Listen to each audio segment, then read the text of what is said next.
안녕하세요. 오늘도 사연살롱을 찾아주셔서 감사합니다. 저는 올해 50살이 된 여성이에요. 얼마 전 불현듯 7년 전 돌아가신 시아버님 생각이 나더라고요. 그래서 부족한 글솜씨지만 이렇게 사연을 적어보게 되었어요.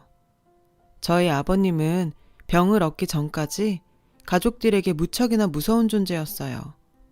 며느리인 저는 그나마 괜찮았지만 남편과 시어머니는 아버님의 폭력에 많이 힘들어했죠. 술과 담배를 좋아하셨던 아버님은 험한 공사판에서 막노동을 하셨어요. 새벽 일찍 집을 나가서 저녁엔 술에 취해 돌아오시곤 했습니다. 술을 드신 아버님은 가족들에겐 공포의 대상이었죠. 시어머니는 물론 남편과 시누이들에게 폭언과 폭행을 일삼으셨고 가족들은 아버님을 피해 도망을 치곤 했대요. 그때의 상처 탓인지 남편은 연애할 때 입버릇처럼 얘기했었어요. 자긴 아버지 같은 사람은 절대 되지 않을 거라고요. 그래서일까요? 남편과 결혼을 결심하고 처음 시댁에 인사를 가던 날, 전 아버님을 뵙기까지 정말 많이 긴장했었어요. 겁을 먹은 거죠. 나중에 알고 보니 그날 긴장을 한 건 저뿐만이 아니라 시어머니와 시누들도 마찬가지였더군요. 어머님께선 아버님이 언제 파르르 화를 낼까 조마조마해 식은땀이 다 나셨대요. 남편은 1남 2녀 중 막내라서 어리고 힘이 없던 탓에 자신이 엄마와 누나들을 지켜주지 못했던 게 늘 괴로웠다고 하더군요. 그 말을 들으니 왠지 남편이 안쓰럽게 느껴지더라고요. 그래서인지 남편은 시어머니와 누나들에겐 끔찍하게 잘하면서도 아버지 일이라면 늘 시큰둥했어요. 전 남편의 마음을 알기에 그럴 때마다 남편을 대신해 일을 처리하곤 했죠. 저도 처음엔 시아버지가 불편하고 두렵긴 마찬가지였어요. 다행히 아버님이 제가 불편해하는 걸 아시고 도리어 제 눈치를 보셔서 따로 뵙는 일은 점차 줄었어요. 시댁의 가족 분위기가 이렇다 보니 1년에 2번 있는 명절은 정말 가시밭 같았어요. 시집간 시누이들이 명절이 돼도 친정을 찾지 않았거든요. 뿔이 난 시아버님은 어머님께 폭언과 폭력을 행사하시며 분위기를 살벌하게 만드셨어요. 그럴 때면 남편이 득달같이 달려들어서 어머님 편을 들었고 결국 싸움은 커졌죠. 그럴 때마다 저는 어린 딸을 데리고 집으로 피신을 오곤 했어요. 사정이 이렇다 보니 전 일이 곧해서 명절 증후군을 겪는 게 아니라 시아버님 때문에 명절 증후군을 겪게 되었죠. 한 번은 6살인 딸이 할아버지가 무서워서 할머니 집에 안 가겠다고 하더라고요. 이렇게 손녀딸까지 할아버지를 무서워하다 보니 남편조차 본가에 가는 걸 꺼리게 되었어요. 언제부턴가 가족 행사가 있을 때면 아버님을 빼고 다들 저희 집에 모였고 함께 밖에서 밥을 먹는 일이 잦아졌어요. 그럴 때마다 아버님은 당신만 빼놨다며 술을 마시고 살림을 부수며 분풀이를 했죠. 그런 악순환이 반복되다 보니 며느리인 저도 지치더라고요. 그렇게 몇 년이 지나 아버님의 회갑이 되었어요. 저는 다른 건 몰라도 회갑은 챙겨야 되지 않을까 해서 남편에게 조촐하게라도 식사 자리를 마련하자고 했고 내켜하지 않는 남편을 달래서 오랜만에 시댁에 가게 되었어요. 아버님은 내심 당신 생일에 저희가 온 게 좋으셨는지 처음으로 손녀에게 용돈까지 주셨어요. 저는 그 모습을 보고 오늘은 괜찮겠다 안심했죠. 하지만 술이 문제였어요. 시누들도 도착해 식사를 시작하려는데 기분 좋게 한두 잔 들어간 술이 화를 불러온 거죠. 화의 근원은 그동안 당신이 느꼈던 서러움이었어요. 뼈가 부서지게 벌어서 먹이고 키웠더니 자식 새끼들은 지 엄마만 감싸고 놀고 나만 빼고 밖에서 니들끼리 놀아? 그리고도 니들이 자식이냐? 애비 속도 모르는 나쁜 놈들. 한참을 마음에 쌓아놓은 것들을 꺼내놓으며 소리를 지르시는데 저는 속으로 망했다고 생각했어요. 그리고 급기야 큰 신우가 제게 한 소리를 하더군요. 옳게 내가 내 얼굴에 침 뱉는 거 아는데 앞으로 가족 모임 같은 거 하지 마. 내가 저 꼴 보기 싫어서 호적을 파고 싶은 심정이야. 그러자 어머님이 한마디 하셨죠. 첫째, 너는 말을 꼭 그렇게 해야겠니? 에휴, 그래, 며느리 네가 기껏 신경 써서 준비했는데 이렇게 되니 나도 면목이 없구나. 그냥 앞으로는 마음만 받으마. 내가 이럴 줄 알고 애들 아빠랑 애들은 두고 왔잖아. 설마 했는데 사람 고쳐 쓰는 거 아니라고. 저 인간은 죽을 때까지 저거 못 고쳐. 작은 시누이까지 이렇게 나오니 솔직히 억울하더라고요. 속상하긴 저도 마찬가지인데 시누이들과 시어머니는 저를 탓하셨으니까요. 믿었던 남편마저 괜히 나서서 일을 만들었다고 절 원망했고요. 전 속으로 내가 다시는 이놈의 집구석 일에 참견하나 봐라. 이를 갈았어요. 그 사건 이후 시댁 식구들은 제각각 살기 바빴어요. 매년 시어머니 생신 때 모여서 밥 먹고 근황을 묻는 정도였죠. 그 외엔 모이는 일이 없었어요. 가끔 시아버지의 못된 버릇으로 시어머니가 저희 집에 피신 오시는 정도였죠. 그럴 때마다 저는 성난 남편을 말리기 바빴고요. 그러던 어느 날 남편이 어머님께 건강검진을 받게 해드리고 싶다고 하더군요.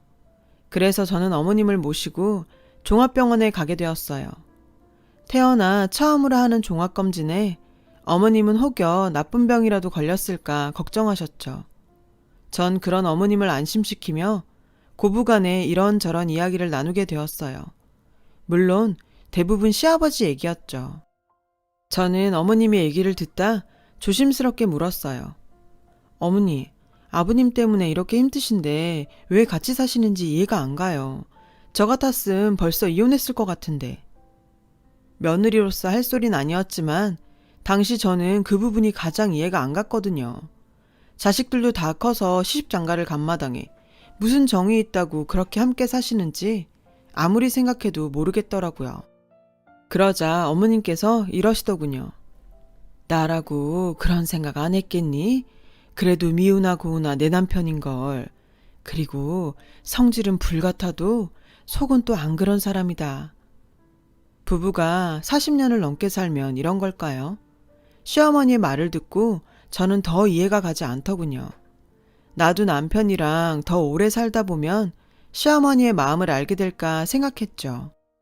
다행히 어머니의 검사 결과는 나이에 비해 모두 양호하셨어요. 의사 선생님도 혈압관리와 꾸준하게 운동을 하라는 말만 하시더라고요. 하지만 문제는 다른 데 숨어 있었죠. 며칠 뒤에 어머님이 다급한 목소리로 전화를 하셨더라고요. 지금 당장 집으로 와달라고요. 제가 시댁에 도착하니 아버님이 의식을 잃고 쓰러져 계셨어요. 화장실에서 혈변을 보시고 의식을 잃으셨다더군요. 전 너무 놀라 119에 전화를 했고 곧 응급차가 도착해서 아버님을 싣고 병원으로 향했어요. 전 놀란 시어머니를 진정시키곤 남편과 시누이들에게 연락을 돌렸어요. 그러는 사이 아버님은 필요한 검사들을 받으셨고요. 그리고 드디어 검사 결과가 나왔어요. 대장암 말기였어요. 설상가상으로 오랫동안 술, 담배를 하도 하셔서 간과 폐도 성하지 않으셨죠.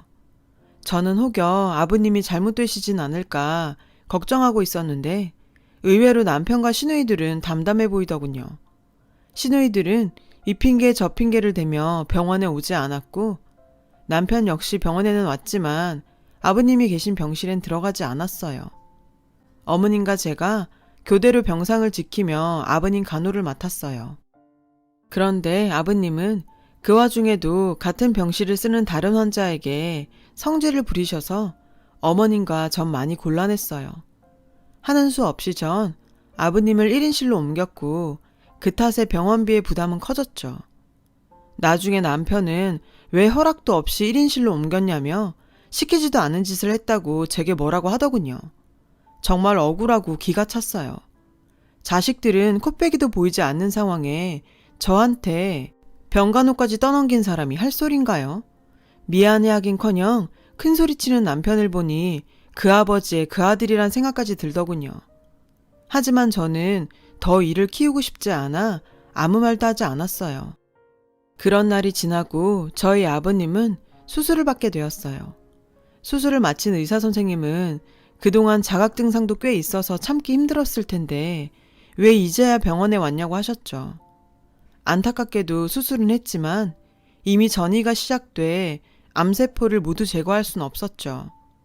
항암 치료를 해야 하는데 예후가 그리 좋지 않을 것 같아 적극 권하지는 못하겠다 하시더군요.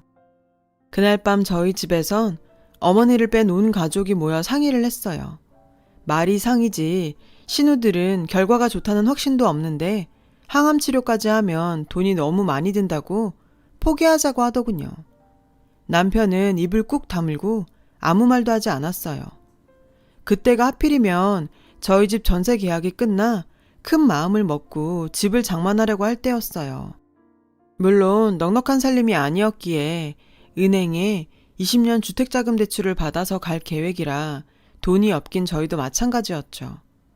그렇다고 살아계시는 아버님의 치료를 포기할 수는 없어서 저는 남편한테 본가를 팔면 어떻겠냐고 물었죠. 어머님은 저희가 모시고요. 집 한 돈이면 병원비는 해결할 수 있지 않겠냐고요. 뾰족한 수가 없기에 일단 저희끼리는 그렇게 결론을 내렸어요. 이후 어머님께 이 얘기를 전했고 어머님은 알겠다고 하시더군요. 다만 저희한테 부담 주긴 싫으니 당신은 작은 방 하나만 얻어 살겠다고 하셨죠. 저는 괜찮다고 말했지만 남편은 그렇게 해야 어머님이 편하시다면 그러자고 하더군요. 그리고 얼마 뒤 아버님은 항암 치료에 들어갔어요. 정정하셨던 양반이 항암 치료가 시작되니 하루가 다르게 살이 빠지고 진정제 없이는 1분 1초도 버티기 힘들어 하셨죠. 차라리 자기를 죽여달라고 하시는데 옆에서 지켜보는 저도 너무 힘들었어요. 그러니 어머님은 어떠셨겠어요. 나중엔 아버님 보는 게 너무 힘드시다고 하시더라고요. 그래서 그때부터 거의 저 혼자 병원을 드나들며 아버님 병상을 지켰어요. 그렇게 어렵게 항암 치료가 끝이 났어요.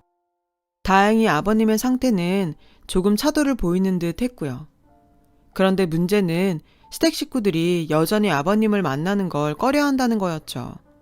그 무렵 남편은 회사 일로 바빴고 시누이들은 각자 집안의 사정을 핑계로 병원을 찾지 않았죠.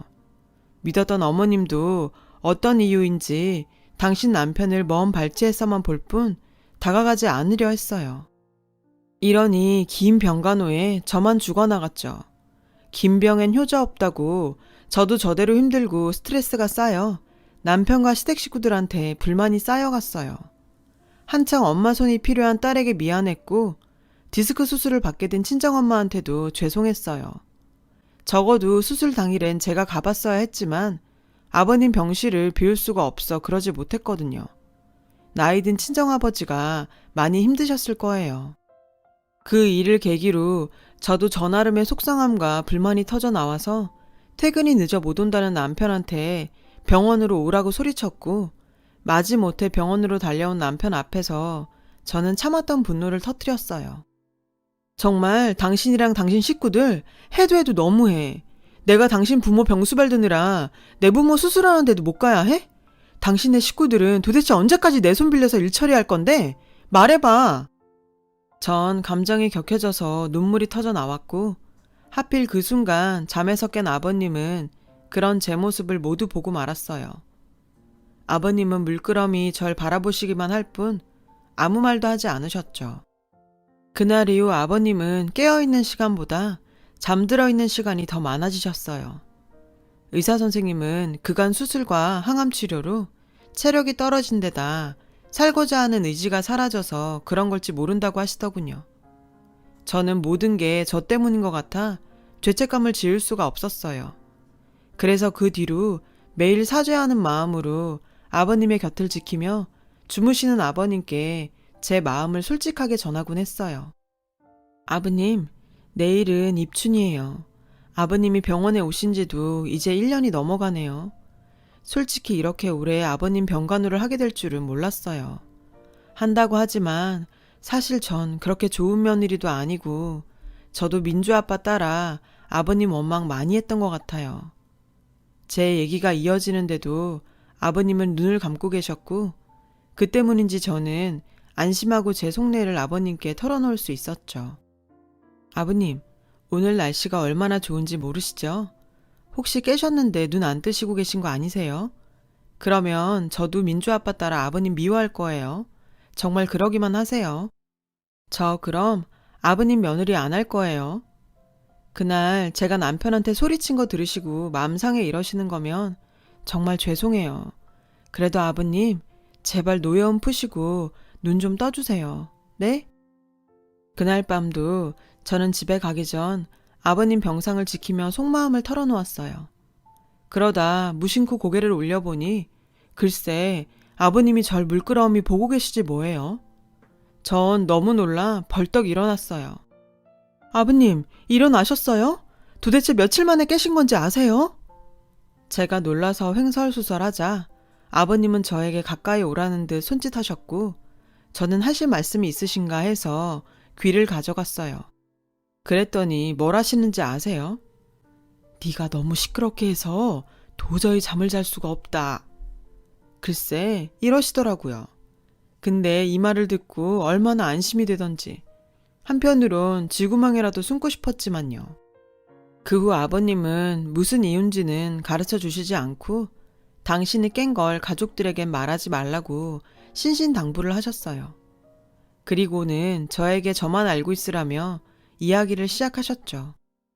저는 그 이야기를 듣고는 아버님이 깨신 것보다 더 큰 충격에 휩싸였어요.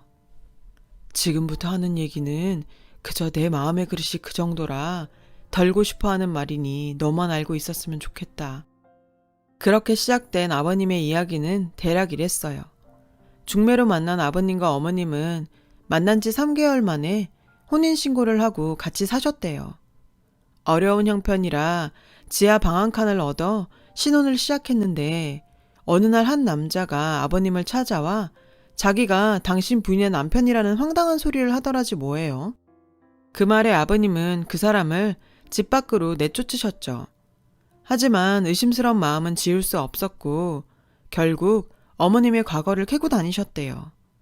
그러다 어머님이 그때 왔던 남자와 3년이나 사실혼 관계로 살았다는 걸 알게 되신 거죠. 아이도 있었는데 아이는 태어날 때부터 몸이 약해서 결국 태어난 지 50일도 안 돼 세상을 떠났대요. 남자 집에서는 어머님을 며느리로 인정하지 않았고 어머님은 그대로 맨몸으로 쫓겨나면서 저희 아버님을 만나 결혼을 하게 되신 거죠. 아버님은 모든 사실을 알고 나니까 어머님한테 배신감이 들어 더는 같이 못 살겠다고 생각하셨대요. 하지만 하필 그때 첫째 신우가 생겼고 아버님은 어머님한테 그간의 일을 다 얘기하신 거죠. 어머님은 용서를 빌며 평생 아버님 뜻에 따라 살 테니 내치지만 말아달라고 애원하셨다더군요. 그때 희순이만 아니면 난 이 시애미랑 헤어졌을 거다. 근데 또 자식 키우며 살부대 끼고 사니까 지난 일은 잊고 사라지더라. 그래, 이것도 운명이구나 하고 살려고 했는데 문제는 그 다음부터 네 시애미가 날 무서워하지 뭐냐. 나만 보면 지레 놀라서 토끼 눈을 하는데 그럴 때마다 이상하게 속에서 부하같이 밀어 손찌검을 하곤 했지. 애들은 그런 나를 지 엄마를 괴롭히는 파렴치한처럼 봤고 그걸 보곤 가만히 있을 수가 있겠니? 애들한테 손찌검까지 하게 됐지. 그 말씀을 하시는데 아버님 눈가가 촉촉히 젖어 있었어요. 그래서 저는 용기를 내서 제 생각을 말했죠. 지금이라도 가족들한테 아버님 마음을 얘기하세요. 저도 그랬고 모두 아버님을 오해하고 있잖아요. 그러자 아버님은 고개를 저으셨어요. 그럼 애들이 지 엄마 과거를 알게 될 거 아니냐. 그건 또 내가 집사람한테 못할 짓이고 미안하지만 너만 알고 있는 게 좋겠다. 내가 무덤까지 가지고 가려고 맹세한 일인데 이렇게 코앞에 죽음이 다가오니 억울한 생각이 들어서 주책 없이 너한테 집만 주었구나. 미안하다 아가. 모든 얘기를 듣고 보니 조금은 아버님이 이해가 갔어요. 그렇다고 아버님 폭력을 옹호하는 건 아니에요. 심정적으로 연민을 느낀다는 거죠. 그날 이후 아버님은 마음의 짐을 조금은 내려놓으신 것 같았어요. 가족들에겐 여전히 주무시는 모습으로 지내셨고 한 달 정도 뒤에 정말로 곤히 주무시듯 세상을 떠나셨죠. 임종이 가까워진 그 순간 아버님 병실은 너무나도 고요했어요. 전 저만 알라고 하신 아버님과의 약속을 깨고 어머님께 아버님께 들은 얘기를 꺼냈어요. 미리 말씀 못 드려 죄송해요. 아버님이 하도 부탁을 하셔서 어쩔 수가 없었어요. 그런데 저대로 가시게 하면 제가 내내 마음에 걸릴 것 같아요. 어머님만큼은 아버님 마음을 알아주셨으면 좋겠어요. 제 말에 어머님은 놀란 얼굴로 끝내 바닥에 주저앉아 한참을 우셨어요. 하지만 임종이 얼마 남지 않은 시점이라 저는 어머님을 달래 병실로 들어갔어요. 어머님은 아버님의 손을 잡아주셨어요. 다른 식구들은 눈이 휘둥그레져서 저를 쳐다봤고 저는 모르는 척 고개를 떨궜죠. 남편은 아버님의 임종을 확인하곤 마치 기다렸다는 듯 빈소를 차렸고 그렇게 아버님의 장례식은 진행됐어요. 돌아가신 시각이 밤 10시가 조금 안 된 시각이었는데 빨리 장례를 시작해야 3일 중 하루를 쓸 수 있다며 남편은 분주한 모습이었죠. 시누이들도 3일장을 꼬박 치르면 너무 힘드니 차라리 잘 됐다며 아버지가 마지막엔 도움이 되었다고 좋아했어요. 그 말을 듣는데 순간 화가 치밀어 오르더라고요. 생각 같아선 한마디 하고 싶었죠. 그런데 그 순간 니들은 아버지가 세상을 뜨셨는데 이게 무슨 경우니? 비록 너희한테 몹쓸 짓한 아버지지만 그래도 이러면 안 되는 거 아니냐? 니들은 나 죽을 때도 이럴 거니? 어머님은 입술을 파르르 떨며 남편과 시누이들을 혼내셨어요. 결혼하고 처음 보는 어머님 모습이었죠. 발인을 앞둔 마지막 밤 어머님은 아버님 영정사진을 보며 이런 말씀을 하셨어요. 속 좁은 사람이 그거 말하고 싶어서 어떻게 참았어요? 차라리 그때 당신과 헤어졌다면 당신이 자식한테 미움도 안 받고 동네 사람한테 손가락질도 안 받았을 텐데 미안해요. 저는 따뜻한 차를 한 잔 타서 어머님께 다가갔어요. 그리고 어머님 손을 잡아드렸죠. 고맙다. 네가 아니었으면 나도 내가 무슨 짓을 했는지 잊고 살 뻔했구나. 아니에요. 아버님이 비밀로 하라고 하셨는데 약속도 못 지킨걸요. 저 나중에 아버님께 혼날지도 몰라요. 그 말에 어머님은 빙그레 웃으시더니 제 손을 꼭 잡아주셨어요. 그날 네 덕에 참 오랜만에 네 시아버지 손을 잡아봤다. 그리고 생각이 났어. 네 시아버지의 손이 따뜻했다는 걸. 이럴 줄 알았으면 진작에 좀 많이 잡아볼 걸 그랬구나. 어머님은 소리 죽여 한참을 우셨어요. 그때였죠. 구석에서 술을 마시고 있던 남편이 술에 잔뜩 취해선 뭐가 불만인지 울고 계신 어머님을 보고 뭐라고 하는 게 아니겠어요? 엄마는 속도 좋아. 그렇게 당하고도 눈물이 나? 나는 아주 기분이 좋아. 우리 가족 괴롭히던 사람이 없으니까 속이 다 후련해. 근데 엄마는 왜 계속 그렇게 슬픈 사람처럼 있어? 엄마가 그러고 있으니까 내가 이상한 사람 같잖아. 말은 그렇게 했지만 남편도 속이 상해 그런다는 걸 전 알 수 있었어요. 표현이 서툰 건 아버님을 꼭 닮았죠. 그런데 그 순간 어머님이 벌떡 일어나 남편의 뺨을 치셨어요.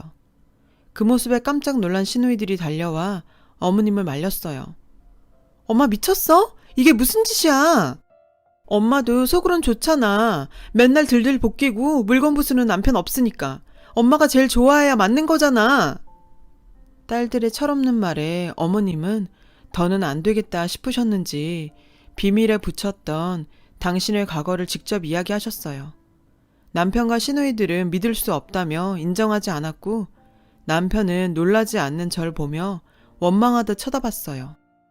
그렇게 발인을 하는 날이 밝았어요. 저는 남편에게만은 아버님과 나누었던 얘기를 해야 할 것 같아서 발인하러 가기 전 조용히 이야기를 전해주었어요. 남편은 묘지로 가는 내내 오열했어요. 시누이들도 훌쩍훌쩍 울기 시작했고 아버님 가시는 마지막 길은 눈물바다가 되었어요. 평생 자식들에게 미움만 받던 아버님은 그렇게 가족들과 화해를 하고 영면에 드셨습니다. 지금도 저는 가끔 아버님과 얘기를 나누었던 그날 밤을 떠올려요. 아버님은 저에게 집만 주고 간다고 하셨는데 시간이 지나고 보니 그건 짐이 아니라 당신과 나눈 소중한 추억이었죠. 다음 달이면 저희 아버님 7주기예요. 저는 형식 같은 건 잘 모르는 며느리라 그저 살아생전에 좋아하셨던 것들을 준비하는데 그 중에서 가장 중요하게 생각하는 건 온 가족이 다 모이는 거예요. 살아계실 때 당신만 소외되었다고 서러워하셨던 아버님 마음을 이날은 꼭 달래드리고 싶거든요. 가족들도 이런 제 마음을 알고 늘 누가 먼저랄 것도 없이 찾아오고 있고요. 아버님은 저희에게 가족이라는 정말 커다란 선물을 주고 가셨습니다. 모든 헤어짐은 어떤 형태로든 미련이 남는 것 같아요. 나쁜 기억은 깎이고 좋았던 기억은 시간이 지날수록 견고해지니 결국 남는 건 추억이더라고요. 여러분들은 부디 후회가 남지 않도록 가족들과 많은 대화를 나누시길 바래요. 지금까지 제 사연을, 아니, 저희 시아버님 사연을 들어주셔서 감사합니다. 여러분, 사연 댓글에 응원과 현명한 조언 부탁드려요. 좋아요와 구독은 저에게 큰 힘이 됩니다. 오늘도 좋은 일 가득하세요.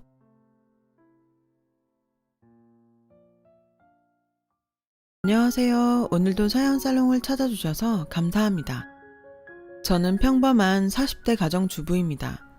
평범하다고 소개는 드렸지만 저에게는 차마 입 밖에 내어놓기 민망한 가정사가 있어요. 시댁 식구들과 관련된 불화인데요. 임금 능기는 당나귀 귀 하는 심정으로 사연 한번 보내봅니다. 저는 결혼이 또래 친구들보다 조금 늦은 편이었어요. 빠른 친구들은 20대 후반부터 결혼을 하기 시작했고 30대 중반까지는 비혼주의자 친구들 빼놓고는 거의 대부분이 시집을 갔더라고요. 30대 중반을 막 넘어설 무렵까지 저는 혼자였죠. 큰 이유도 거창한 목표도 없었습니다. 그냥 그때까지 제 짝을 만나지 못했을 뿐이었죠.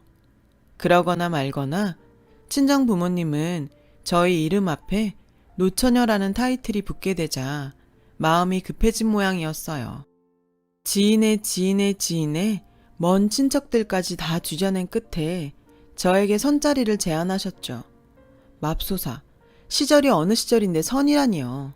소개팅도 아니고요. 그래서 저는 냉큼 아주 신나서 선자리에 나갔습니다. 말씀드렸잖아요. 시집을 안 간 데는 큰 이유가 있는 것이 아니었다고요. 그냥 제 짝을 만나지 못했을 뿐. 약속 장소에 도착하니 맞선 남이 먼저 와서 기다리고 있더군요. 겨우 이름만 주고받은 뻘쭘한 순간이었지만 솔직히 마음에 들었습니다. 젠틀하고 직업? 솔직히 범죄자만 아니면 되지 싶었고요. 무엇보다 탈모도 없이 사지가 아주 멀쩡한 남자였어요. 마음에 들기는 했지만 걱정도 살짝 들었습니다. 저런 남자가 왜 아직 혼자지? 혹시 숨겨둔 하자 있는 거 아니야?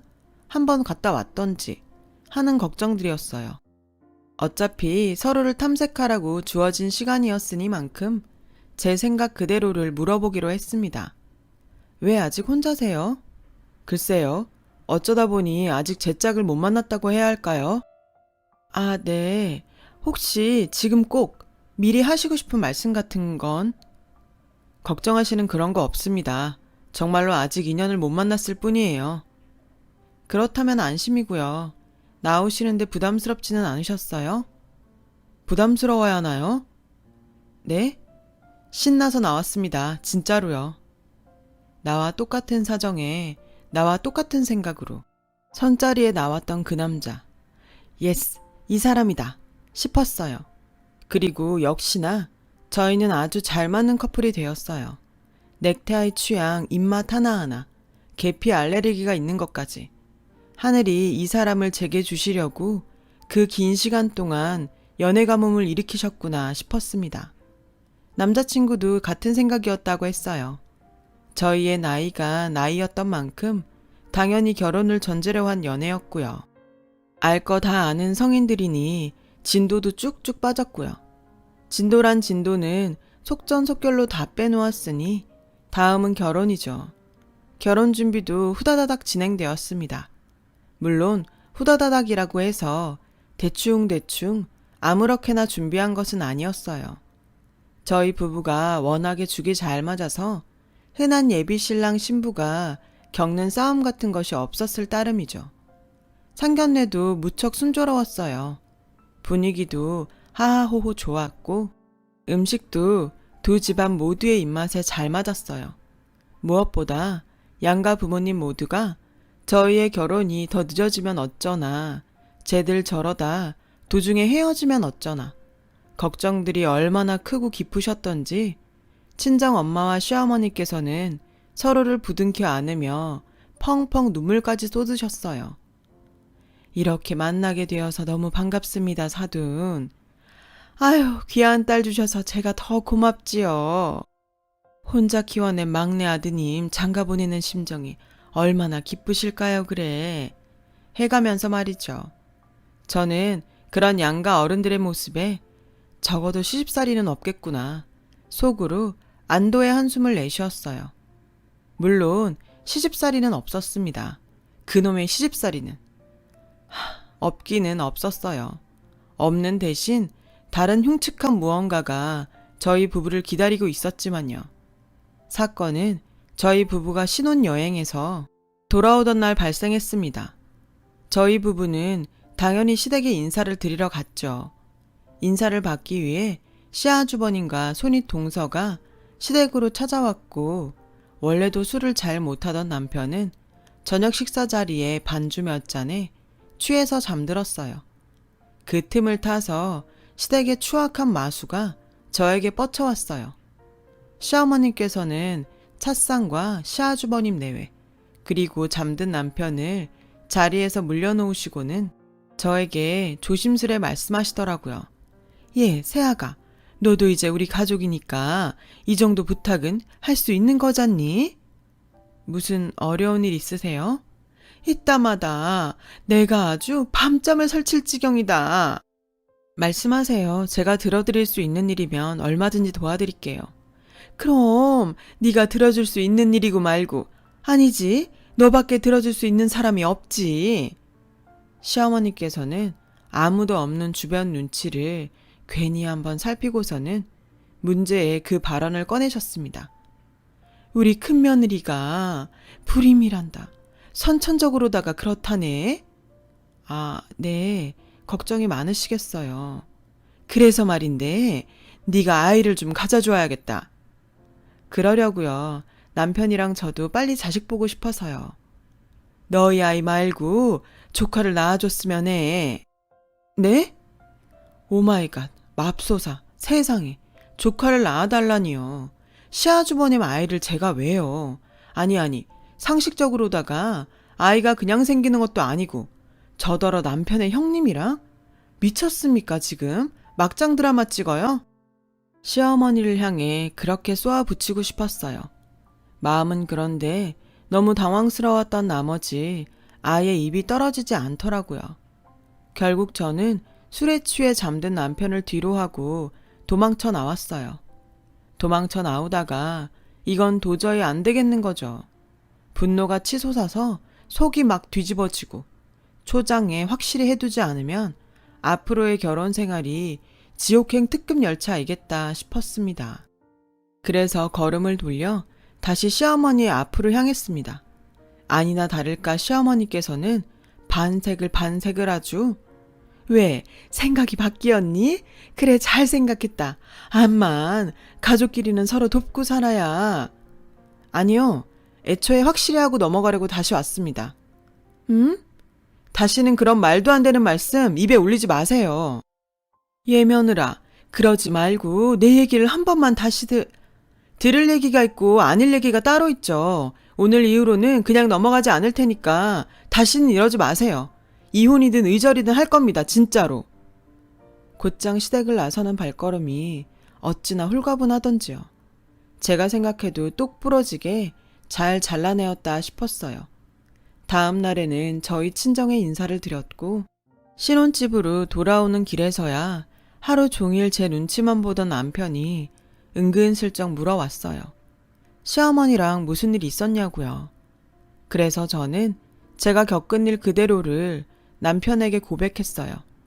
남편도 시어머니가 그런 생각을 가지고 있는지는 까맣게 몰랐다면서 저와 똑같이 분노하더라고요. 저는 그 길로 시댁으로 가서 시어머님께 다시 한번 똑똑히 말씀드리자는 남편을 일단 말렸어요.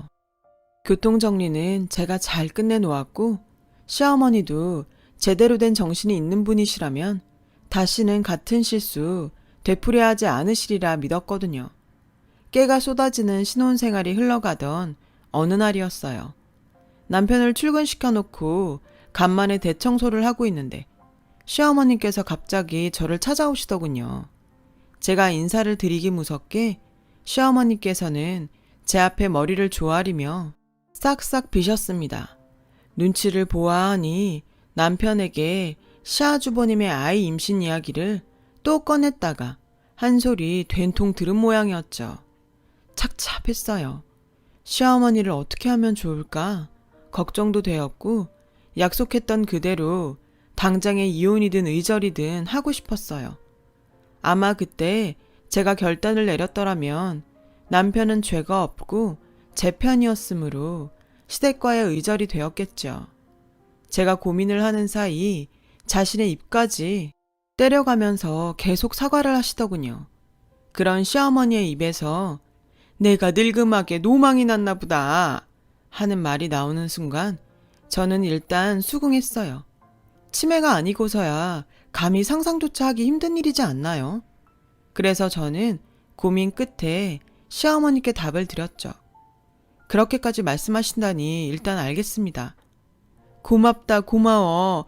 내가 이놈의 치매를 어떻게든 해놔야지 아주. 그러세요. 저 어머님 그냥 용서해드리는 거 아니라고요. 치매 검사하시는 조건으로 입원까지만 넘어가 드리는 겁니다. 순간 시어머니의 눈빛이 크게 흔들리더군요. 혹시나 아주 혹시나 치매가 아니면 어떡해. 치매면 또 어쩔 거고. 일단 검사부터 받으세요. 치매가 맞으시면 당연히 치료를 힘껏 도와드릴 테고 아닐 경우에는 저희도 생각을 좀 해보겠습니다. 그날의 사건은 그렇게 일단락 지어졌어요. 시어머니를 시댁으로 보내드리고 나서 마침 퇴근한 저와 남편은 고민을 시작했어요. 시어머니가 치매가 아니고 같은 잘못을 되풀이할 경우에 그때는 저와 우리 부부를 어떻게 보호해야 하는지 고민이었어요. 의외로 답은 가까운 곳에 있었더라고요. 시어머니는 약속대로 치매 검사를 받으셨어요. 결과는 치매가 아니다 였어요. 기가 막히고 코가 찼죠. 치매가 아니라 함은 맨정신으로 저에게 그런 입에 담기도 험한 부탁을 하셨다는 거잖아요. 그러는 한편으로 안도감이 들었어요. 남편과 머리를 맞대고 강구해낸 보호의 수단이 있었으니까요. 그것은 바로 휴대폰 녹음이었어요. 아주 간편하면서 제일 확실한 수단이었죠. 그렇게 저는 시어머니와 엮이는 모든 순간을 저와 저희 부부를 지키기 위한 녹음을 시작했습니다. 간혹 시어머니께서 문자를 보내실 때면 그것들도 모두 저장해 두었어요. 다행히도 시어머니께서 진심으로 뉘우치셨는지 저를 아주 지극정성으로 대해주셨어요. 그 시간들만큼은 세상 이런 천사표 시어머니가 또 있을까 싶을 정도였어요. 다행스러웠죠. 다행스러웠지만 녹음만큼은 그만두지 않았습니다. 정말 만약을 위해서였어요. 물론 시어머니께서는 저희 부부의 녹음 사실을 까맣게 모르셨고요. 하지만 불행하게도 천사표 시어머니의 모습은 오래가지 않더라고요. 제가 쌍둥이의 아이를 임신했다는 걸 알게 되던 날 시어머니께서 초음파 사진을 향해 눈시울을 붉히시며 말씀하셨어요. 봐라, 얘 애가 둘이잖니. 당연하죠. 쌍둥이인데요. 조카를 직접 낳아주는 것이 정 불쾌하고 그러면은 말이다. 어머니! 보자 하니까 이게 누구 앞에서 자꾸 목청을? 막말로 애가 둘씩이나 있는데 불쌍한 시아주버님한테 하나 주는 게 그리도 아깝든? 더 드릴 말씀이 없는 것 같네요. 앞으로 뵐 일도 없을 것 같고요. 시어머니께서는 자리를 박차고 나서는 저를 막아섰고 그런 저를 남편이 보호해주며 한마디 거들었어요. 누구 원망할 자격도 없는 사람이야, 엄마는. 너까지 왜 이러니? 네 형이 불쌍하지도 않아? 엄마가 제일 불쌍해. 아니, 사람이 어쩌다 이렇게까지 망가졌대? 암튼 더 할 말 없고 낳아주셔서 감사했어요. 시어머니께서는 결코 반성을 한 것이 아니었더라고요. 다만 제 비위를 맞춰가면서 호시탐탐 기회를 노리고 계셨을 따름이었죠. 그러던 중에 쌍둥이 소식이 들렸으니 옳았구나 싶으셨던 모양이었습니다. 쌍둥이 중에 하나를 시아주버님의 호적에 올리려는 속셈을 드러내셨던 것이고요. 옳았구나는 무슨, 조카를 임신하라고 하는 거나 쌍둥이 중에 하나를 내놓으라고 하는 거나 둘 다 똑같이 폐륜이잖아요, 그거. 당연히 저희 부부는 시어머님과 의절했어요. 그러자 이번에는 시아주버님 내외가 찾아와 굽실굽실 사과를 하더라고요. 저희 부부는 시아주버님 내외를 굳이 내치지는 않았습니다. 시어머님 혼자서만 입에 담으셨던 생각이고 행동으로 옮기려고 하셨을 뿐이지 시아주버님 내외는 아무 잘못이 없었으니까요. 자신들의 불임을 저에게 털어놓은 적도 없는 만큼 시어머니의 행동과는 아무런 관계가 없는 분들이셨어요. 다만 혹시나 모르는 일들이었기에 저희 부부는 녹음의 대상을 시아주버님 내외로 확대했습니다. 시아주버님 내외는 시어머니의 잘못을 대신 갚아주기라도 하려는 듯 임산부인 저를 잘 챙겨주더라고요. 남편과 죽이 잘 맞았던 것처럼 시아주버님 내외와도 아주 잘 맞았습니다. 특히나 손윗 동서가 같은 여자의 입장으로서 시어머니의 행동에 상처받은 저를 따뜻하게 위로해 주었고 이런 말까지 해주더라고요. 언제든 말만 해. 동서가 원하면 우리도 같이 의절할게. 아니에요. 말씀만 해도 감사한데요, 뭐.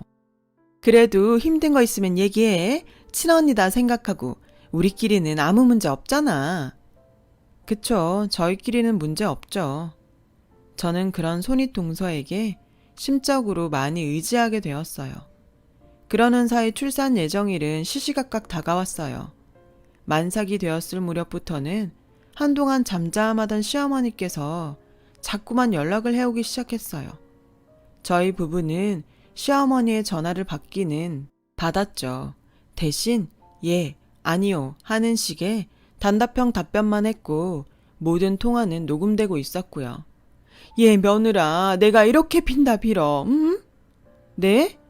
나는 어찌돼도 상관이 없어요. 내 아주버님에게 쌍둥이 한 명만 자식으로 보내준다면야 지금 죽어도 여한이 없어. 그렇게 해주련? 아니요. 빌어도 어렵겠니? 네. 너 진짜 시엠이 죽는 걸 보고 싶어서 이래? 끊겠습니다. 거의 모든 통화가 이런 식이었어요. 어느덧 출산 예정일이 코앞에 다가왔어요. 저와 남편은 불안해졌죠. 시어머니의 추악한 손길이 언제 어떤 방식으로 뻗쳐질지 전혀 예측할 수 없는 일이었으니까요. 저희 부부는 먼 지방에 있는 작은 산부인과를 새로 예약했어요. 급하고 은밀하게 병원을 변경해야만 했던 탓에 예약은 쉽지 않더라고요. 손윗 동서가 병원을 찾아주었고 그 병원에 예약을 잡을 수 있었어요. 출산을 앞두고 이사도 갔어요. 물론 시어머니 몰래요. 출산을 향해 먼 지방으로 내려가는 길을 시아주버님이 운전을 해주셨어요. 공무원인 손윗 동서는 주민센터 일이 바쁜 탓에 마음만 보태주셨고요. 동서 사이에 그 정도만 해줘도 어딘가요. 너무 감사할 따름이었죠. 곧장 진통이 시작되었고 저는 난산을 맞이했어요. 제 옆을 지키고 있어야만 했던 남편은 경황이 없었고 모든 수속이며 뒷바라지들을 시아주버님께서 도맡아 해주셨어요. 덕분에 저는 안전하게 출산을 마칠 수 있었습니다. 아들 하나, 딸 하나 아주 건강한 일란성 쌍둥이였어요. 아이의 얼굴을 본 저희 부부는 안도했고 시아주버님께서는 당신의 출산인 것처럼 기뻐해 주셨죠. 그런데 출산 병원을 급히 바꿔야만 했던 저는 그 병원 근처 산후조리원을 미처 예약하지 못한 처지였습니다. 저는 서울로 올라와서 신혼집에서 며칠 산후조리를 했어요. 제가 몸을 추스르고 난 뒤에야 그동안 제 뒷바라지에 여념이 없던 남편에게 출생신고를 하러 갈 짬이 주어졌어요. 남편이 출생신고를 위해 막 집을 나서려는 순간 시어머니께서 출생신고 서류를 손에 들고 저희 집으로 오셨더라고요. 딸아이의 신상명세가 시아주버님의 호적에 올라있는 서류였습니다. 저희 부부는 피가 머리 끝까지 솟구치는 심정이었어요. 어머님 진짜 출생신고는 어떻게 하신 거예요? 저희 집은 어떻게 알고 찾아오셨고요? 식구들 사이에 비밀이 어딨다고. 이보세요. 나 귀 안 먹었다 얘. 그리고 이보세요가 뭐니 이보세요가. 듣는 시엠이 서운하게. 시어머니가 저희의 새 신혼집을 어떻게 알고 찾아왔냐고요? 그게 저희 부부를 더 화나게 만든 지점이었습니다. 시어머니와 함께 저희 신혼집으로 온 사람들은 다름 아닌 그렇게 믿고 의지했던 시아주버님 내외였기 때문이었어요. 저희가 속았던 거죠. 사실 시어머니의 추악한 행동을 시아주버님 내외가 처음부터 조종하고 있었던 것이었어요. 신혼여행을 마치고 돌아오던 날 시아주버님의 아이를 임신해달라는 얼토당토 않은 요구부터 쌍둥이 중 하나를 시아주버님의 자식으로 넘기라는 먹같은 요구까지, 심지어 새 산부인과 예약부터 난산인 저를 지켜주었던 것들을 포함한 모든 것들이 거짓이고 위장이었어요. 시아주버님 부부는 의 좋은 형제를 가장해 저희에게 접근했고 저희의 일거수일투족을 바로 옆에서 감시하면서 시어머니와 작전을 꾸며왔을 뿐이었어요. 그 결과물이 시아주버님의 호적으로 출생신고가 되어버린 딸아이였고요. 뻔하죠. 주민센터 공무원이 손윗동서가 직접 출생신고를 했다는 거. 저희 부부가 상황 판단을 막 마칠 무렵 시어머니께서 신혼집을 향해 억지로 들어오려고 하셨어요. 물러서세요. 출입 거부합니다. 왜? 내가 못할 짓이라도 하고 있다든? 당연히 못할 짓이죠. 제 아이잖아요. 출생신고 다 조작이고요. 그래, 조작이지. 조작이면 뭐 어떻니? 법적으로 네 시아주버님 딸이야 이제. 대한민국 법이 그렇게 우스우세요? 까따부터 시간 끌 것 없어. 비켜라. 내 소녀는 내가 데려가마. 말씀드렸어요. 출입 거부한다고. 계속 우기시면 법에 따라 처벌받으실 수 있습니다. 제가 문을 닫자 그 자리에 있던 시댁 식구들 모두가 강제로 문을 열어 젖히며 집으로 들이닥쳤고 남편은 딸아이를 그들의 소나기에 빼앗기지 않기 위해 몸싸움을 벌였죠.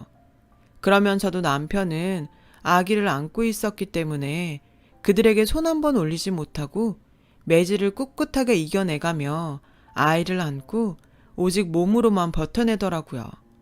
저는 슬쩍 문자 메시지를 보내 경찰에 신고했습니다. 미처 10여 분이 되지도 않았는데 경찰들이 도착하더라고요. 신혼집을 무리까지 해가면서 파출소 근처로 옮긴 보람이 있었습니다. 하지만 경찰은 어디까지나 중립이더라고요.